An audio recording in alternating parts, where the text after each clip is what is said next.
If you think only children growing up in African slums or deep in the Amazon rainforest are surprised by an escalator or multicolored flashing traffic lights, you're probably wrong.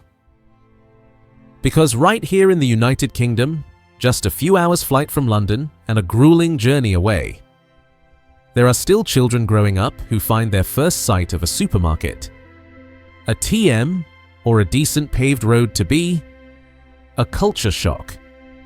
Welcome to Knoydart, known as the last wilderness of Britain. This isn't an island, but a peninsula located right on the Scottish mainland, yet completely cut off from the world by rugged mountain ranges and the wild sea. There's no public road leading here. To get there, you must take a ferry across 7 nautical miles or embark on a purifying journey on foot through 15 miles of wilderness trails. Here, the hands of the clock have less power than the tides. This is where all the values of modern life are stripped away, forcing people to confront their most primal selves. Today, we're not going on a trip or experiencing a hike, we're performing surgery on loneliness. To see what happens when life is truly reset to zero. Do you remember the Christmas Eve event in the US in 2022 as the blizzard Elliott swept through? Millions of people in New York and Georgia suddenly realized that even with millions of dollars in their accounts, they couldn't even heat a cup of coffee if the system decided to shut down. I always feel that in big cities, we're just passive passengers on a ship called convenience. But in Knoydart, after a 15-mile trek into the void, the concept of light is redefined in a completely different way. In this land, national grid, the vast electrical grid we take for granted in modern life, is a non-existent luxury. Knoydart is not connected to any cable from London. They operate an entity called Knoydart Renewables. Don't let this green technology-sounding name fool you, because in reality, this is a fair game with nature in the way our ancestors used to play. The heart of the entire peninsula lies at Loch Braumasaig Reservoir, suspended 1,000 feet above sea level. Water flowed down, the turbine turned, and 280 kilowatts of electricity was generated. According to the 2022 report by the Knoydart Foundation, this entire system serves a mere 120 residents. That's right, you heard correctly. Only 120 people, a number that's not even equal to a city block. But look at the downside. If it didn't rain that summer, or if the winter snow froze too thick, rolling blackouts would happen immediately. Here, if you accidentally turn on an electric fireplace at too high a power, your neighbors will probably have to eat dinner by candlelight. In Knoydart, there's no sign of giant energy corporations with CEOs earning million-dollar bonuses while infrastructure deteriorates. There are no complex tax bills with dozens of sky-high fees. The energy here is personal. When water pipes get clogged with mud and debris after a typical Highlands storm, you won't see a specialized repair vehicle show up. Instead, you'll see 60-year-old men in raincoats wading through mud up the mountain in the dead of night to clear the flow. We, the British, are proud of Canary Wharf, which is lit up all night, of the Cambridge cluster known as Silicon Fen, and of smart grids managed by algorithms. Yet, on average, each household still loses power for about an hour every year, not to mention when major storms visit like uninvited guests. Meanwhile, the people of Knoydart only lose power when Mother Nature is truly angry. We have the system, but they have control. We have convenience, but they have freedom. It seems we inadvertently signed a contract with the devil, trading our free time for complete helplessness when the system fails. Looking at Knoydart, one can't help but wonder, is the modern world truly progressing, or are we just building electronic sandcastles? An insider source says that, during major storms, the residents of Knoydart often gather at the pub, drink beer by lamplight, and wonder why the outside world can be thrown into chaos by a network outage. If one day this civilization resets to zero, perhaps Knoydart is the only place that will still retain light and warmth, in the truest and most original sense. Have you ever stared at your end-of-month electricity bill and wondered, why am I paying this much for something I have no control over?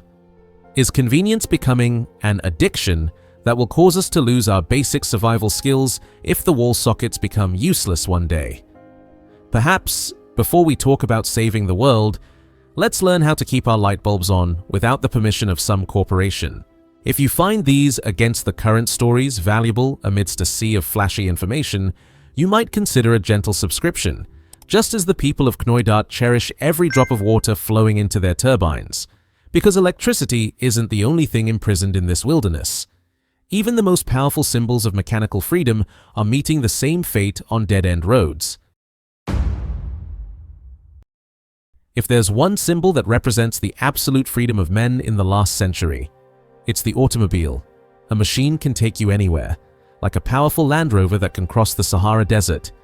But in Knoydart, it could only spend its life running around in circles, or rather, imprisoned in a stone cage on a road that is only 7 miles long. In this land, cars don't have license plates. There are no road taxes, no strict government MOT tests, and absolutely no traffic police presence. Why? Because these cars have never and probably will never leave this peninsula again.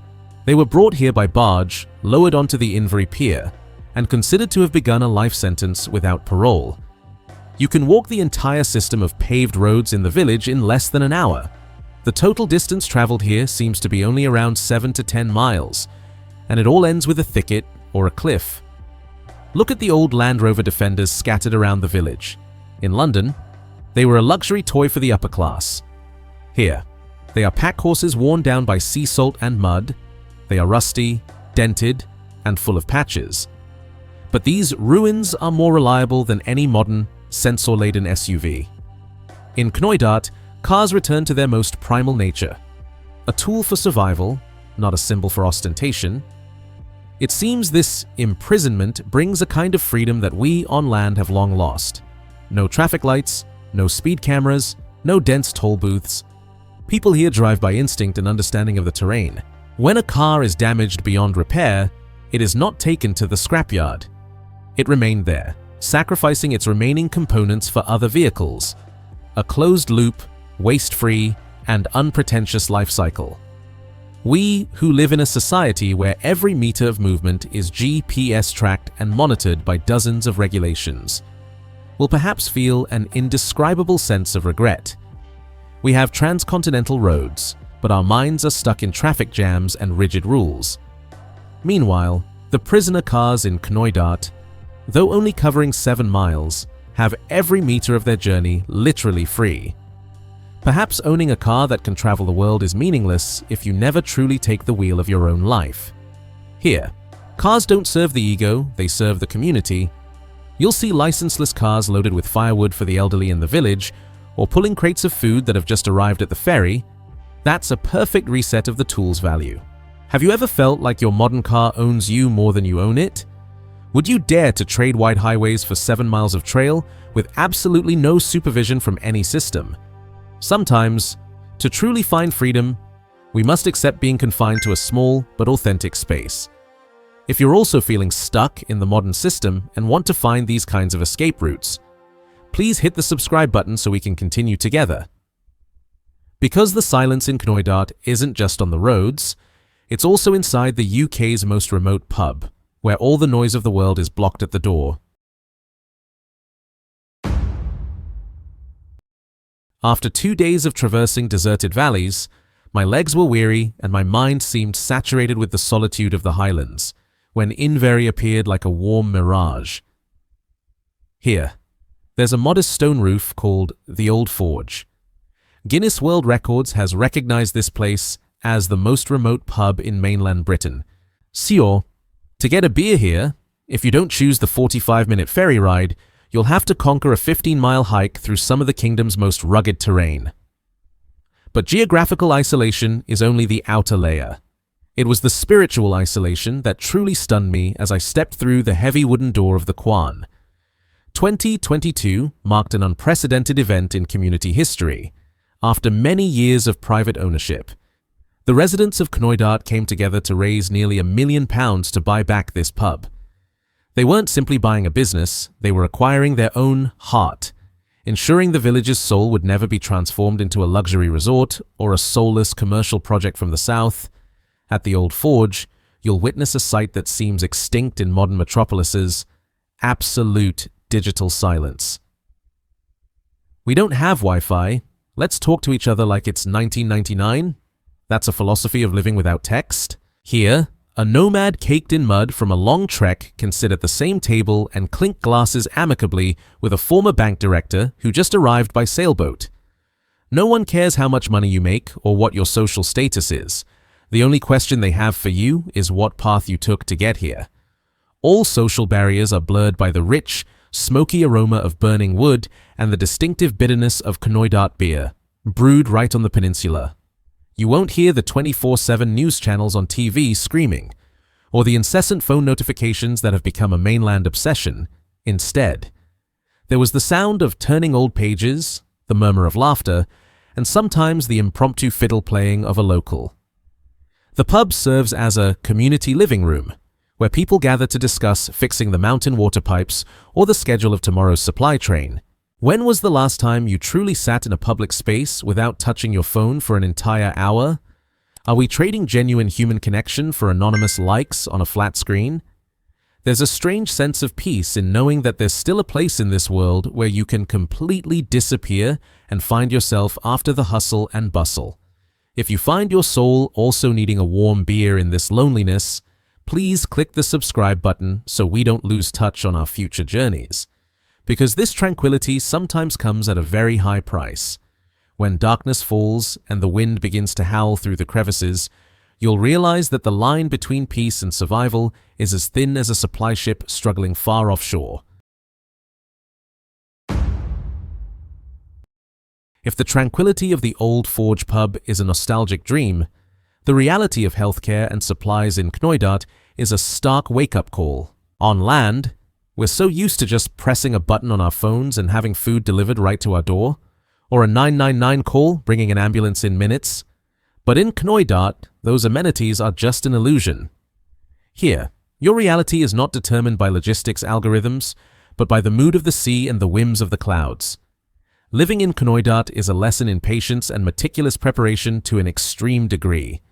Everything that sustains life here, from bags of flour and heating gas cylinders to every barrel of beer for the pub, must travel 7 nautical miles on ferries from Mallaig. Imagine a stormy morning at sea, with 8 force winds and fog covering everything. The only ferry service was cancelled. At that point, the concept of out of stock at the village's small store was no longer a minor inconvenience, but a reminder that you were completely isolated. The cost of living in Knoydart is estimated to be at least 20% higher than on the mainland due to the burden of water transport costs and the lack of economies of scale. But that number still doesn't fully capture the inconvenience. Here, your breakfast of homemade beans on toast or berries picked from the garden isn't a trendy organic choice. It's the result of not having a supermarket to pop into at the last minute. Everything is reset to the most basic level. You eat what nature allows and what you have stored beforehand. But the scariest aspect of isolation is healthcare. Knoydart has no resident doctor and no emergency room. If you happen to have a serious accident or a sudden heart attack in the middle of a storm at night, money or premium insurance becomes meaningless. Your only hope is the Coast Guard's rescue helicopter. However, during the furious weather of the Highlands, even the most courageous pilots have to give in. That's when you realize the complete helplessness of humans in the face of Mother Nature. Life here is a contract where you have to accept risk in exchange for absolute freedom. Is the excessive convenience of the modern world weakening our inherent survival instincts and resilience? What would you do if tomorrow all the support services around you suddenly disappeared and you were left with only yourself and what was available in your kitchen cabinets? The dependence on nature in Knoydart is not a step back, but a redefinition of courage. If you'd like to join me in learning about the people who chose to abandon false security to face this harsh reality, please take a second to hit subscribe. Because, after the challenges of energy, transportation, and survival, who would be crazy enough, or sane enough, to choose this place as their home? If Knoydart is an anatomy of loneliness, then the community of 120 residents here is the immune system that keeps this entity from disintegrating. In the outside world, we can have 5,000 friends on Facebook but not know the name of the neighbor across the street. In Knoydart, not knowing someone's name is impossible. Because here, your survival depends on being part of the tribe. This community relationship is forged from the very first steps of the children. Let's talk about Invery Primary School, which is perhaps one of the smallest schools in the world. In some school years, the entire school had barely 10 students. Here, there are no concrete playgrounds or shiny modern computer rooms. Their classrooms are pine forests, beaches full of seashells, and lessons on reading the wind direction before learning how to read stock charts. But paradoxically, this lack creates resilient children that any urban parent would envy. When a Knoydart child reaches secondary school, they have to leave their family, take a ferry across the sea to attend a boarding school in Mallaig, and only return home on weekends. At 11 years old, they had to learn how to face separation and become independent amidst the turbulent waves. It was a reverse culture shock.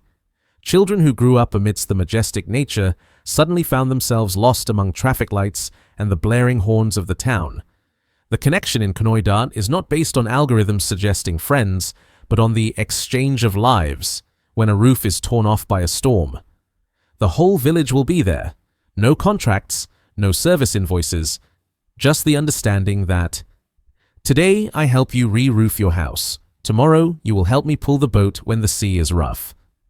This is the most primitive form of the sharing economy, where a person's value is measured by their usefulness to the community rather than the balance on their credit card. We, who are busy building personal fortresses with high fences and smart security systems, are we really safer than them? Or are we imprisoning ourselves in luxurious solitude, where if we fall, it takes days for the world to notice through unread notifications on our phones? In Knoydart, privacy is a luxury, but loneliness is something that never exists if you open your heart. It is a reset of the concept of family, where 120 strangers become a unified force to withstand the harshness of the Highlands. Have you ever wondered, if you strip away all the job titles and social status, what do you have left to contribute to those around you? Do you have enough value to be adopted by a tribe if the modern social system collapses tomorrow? Perhaps the greatest lesson from the 15-mile walk lies not in the destination, but in the warmth of rough hands ready to pull you into the shared fire for warmth. If you feel the need to rediscover this instinct for genuine connection, press the subscribe button so we can explore the remaining human values in the digital age together. After 15 miles of walking, Knoydart doesn't teach you how to survive. It teaches you how to live. When everything is reset to zero, you realize how little you actually need to feel happy. Knoydart is not just a small dot on the map of the Highlands, it is a state of mind. A stark reminder that there are still gaps in the world where true freedom persists. Perhaps energy prices in the UK will continue to rise. The electricity grid will become even older, and regulations will further tighten the glass cage of convenience. But as long as the water still flows from the top of Loch Browmasaig and the Old Forge pub is still open to welcome muddy travellers, we still have a place to reset our lives to zero. Knoydart doesn't teach you how to survive, it teaches you how to truly live when everything superficial is stripped away. What do you think about this reality? Is complete isolation like that in Knoydart the ultimate dream of freedom? Or a nightmare of inconvenience that our generation is no longer resilient enough to endure? Should we learn to be more self-sufficient in our own homes before the system decides to disconnect from us? If you find these raw and profound perspectives valuable in a world that is so noisy, please subscribe and share this video with friends who are also craving a little peace and quiet. Your interactions are the energy that helps us continue our journey to find lost values. Thank you for accompanying me through 15 miles of solitude. Please note, the content in this video is based on real-world experiences, figures from the Knoydart Foundation, EIA, and reputable news sources in the UK. However, the information is for reference only and shares a personal perspective. We do not encourage traveling to remote areas without thorough preparation in terms of physical fitness and survival skills. Any personal decisions based on the content of this video are your sole responsibility. We do not represent any political organization or energy corporation,